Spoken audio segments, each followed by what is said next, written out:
وخت کې کرنٹ او ډېر اهم مسله ده چوړ ویلي ده.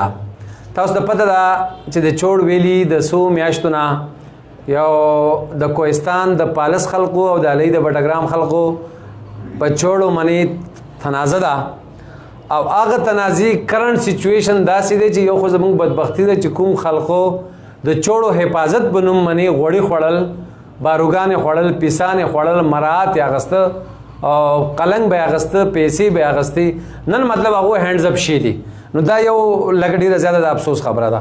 خو دې سره سره ډېر افسوسناکه خبره دا ده چې په دې وخت کې د کوهستان قوم او د علي بټګرام قوم یو بل ته مورچزن دی او ضلعی انتظامیہ صوبائی حکومت خاموشي چې کوم دا یو سوالیه نشان دی.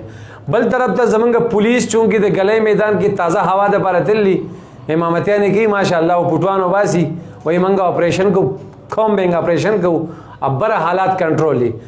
لیکن د دې برعکس حقیقت دا دی چې بره اصلحې نه لیس دا دواړه قومونه یو بل ته ناست دي او څه ټایمونه لکه د خونریزۍ ډېره زیاته خطره ده او ورسره کوم کمیشن رپورټ چې کوم دی هغه اوسه پورې پبلک نشو. نو دا هم یو سوالیه نشان دی.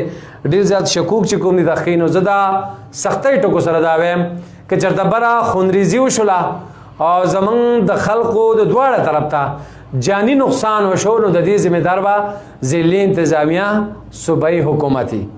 نو څومره چې زر کېدی شي صوبائی حکومت د ایکشن والی او لږ حرکت کې راشي. دا خبره ډېره سنجیده ده، ډېر نازک حالات دي. ضلعی انتظامیہ د هغو ته ولیږي فوراً د هلته چې کوم دی امن هغو قایم کړي.